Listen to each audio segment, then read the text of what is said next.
Today we're doing inner axle seals on Daisy. On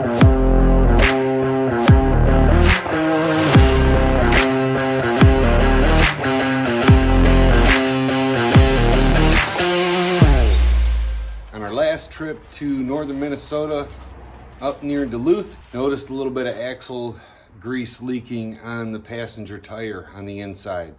So after about 5,000 miles, the vent fix that I did on it, that did fix it for 5,000 miles, evidently the inner seal was weakened from fluid being forced past it, and it finally failed.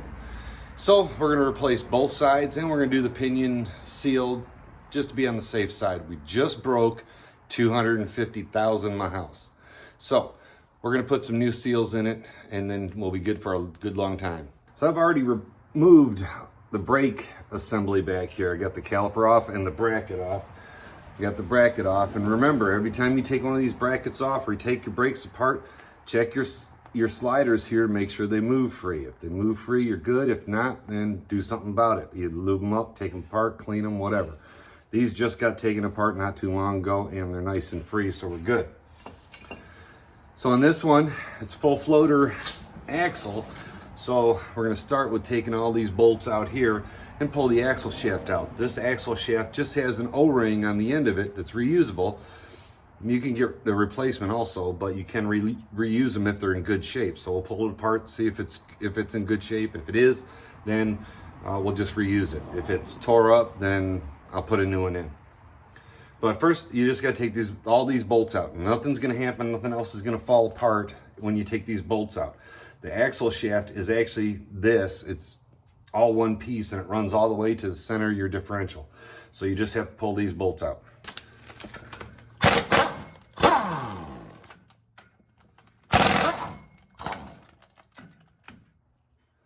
So now once you get all the bolts out, you're going to pull this out.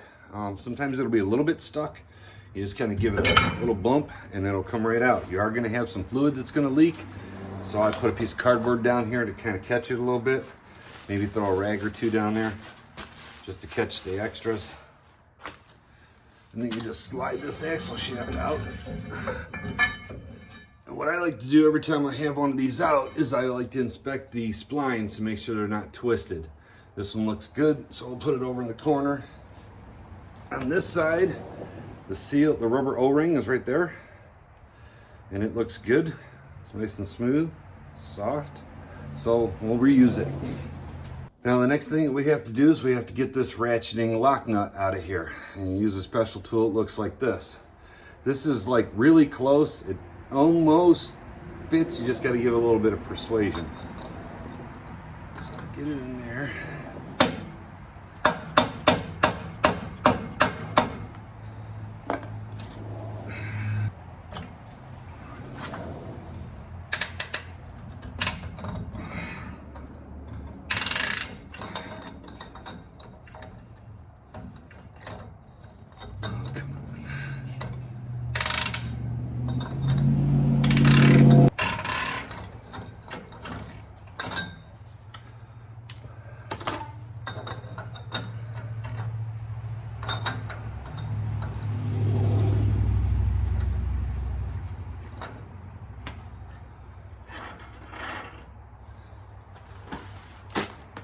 You're going to want to keep everything clean, so get yourself a piece of paper towel.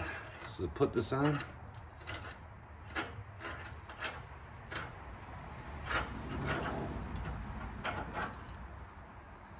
we go. And there's a little keyway right here that fits in the groove right there. And if you go to try to put it in there and then you put it in there wrong, it won't go. You got to line that keyway up with the slot. Once you have the nut out of there, you take a little pick or something, screwdriver, and you just slide your bearing out. And then you take a look at your bearing, make sure it's all nice and good and not pitted. This one looks really good. And there's Nick. And now once you got your bearing out of there, you just grab this and take it off. Now down in here, you're gonna have a whole bunch of these bolts. they hold the rotor onto the hub. You can do this without taking the rotor off, but it's easier to take the rotor off. So you just take out all those bolts.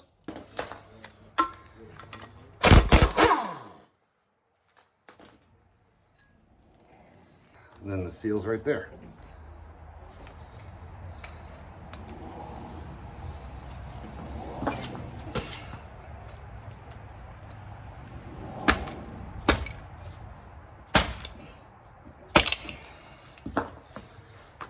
And there's the seal.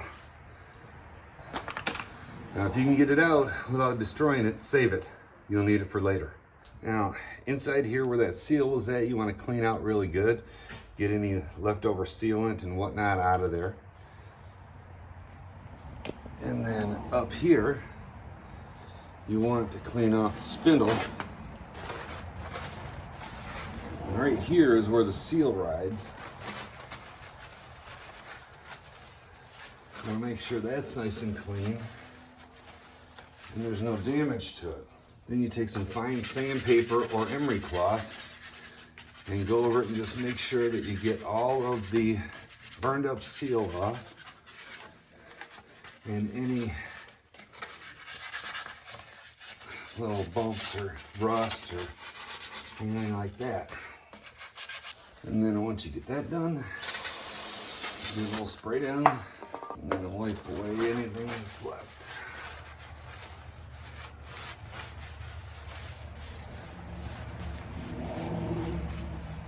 Now I like to take a little bit of grease, and I use the Lucas tacky red. Put it on where the seal goes.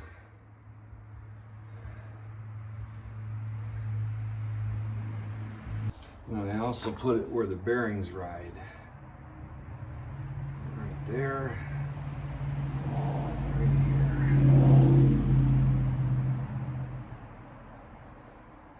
Just put a coat of grease on there. It's going to be full of axle lube anyway, but I just like to do that. Now I put a coat of that red tacky on the bearing also before I drop it back down in there.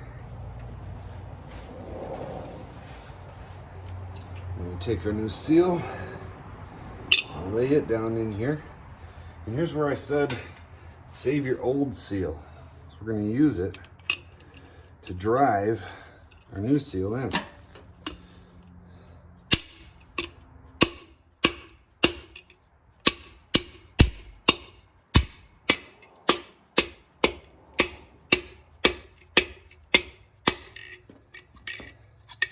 That's it.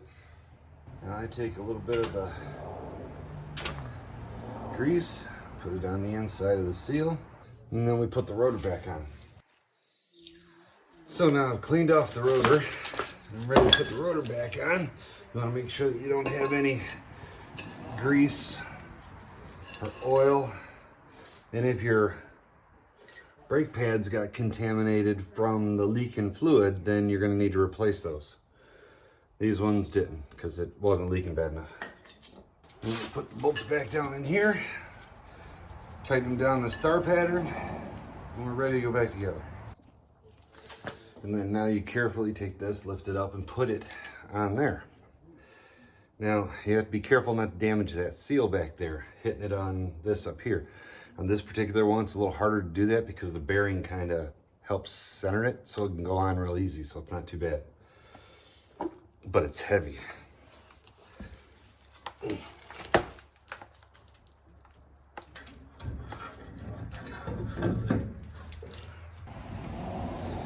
Then I take some of the sticky red or tacky red, put it on this bearing.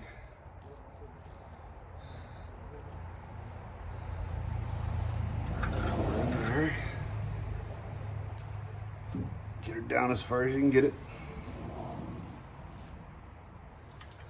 And take your nut. Now when you spin this, it's not going to spin, the outside isn't going to spin, it's the inside part of this that actually turns.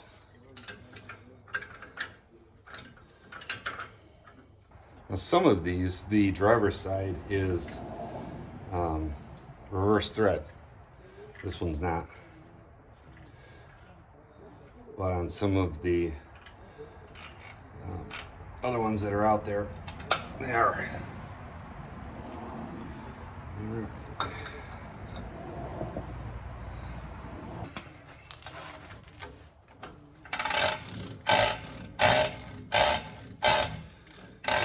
The torque spec on this is you tighten it down to 70 foot-pounds, give it a rotate, and then retighten it to 70 foot-pounds. Then you back it off 90 degrees, and then you retighten it to 17 foot-pounds, and that sets 0 end play.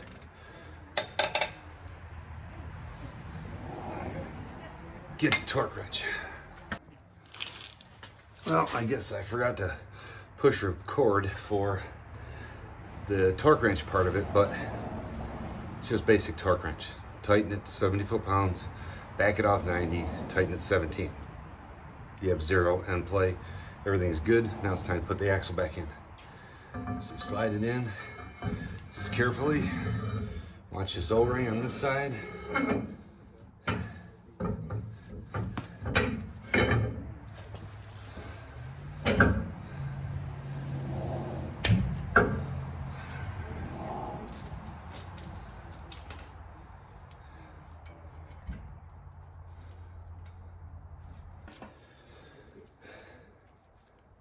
I ran out of my Raven gloves, and these suck.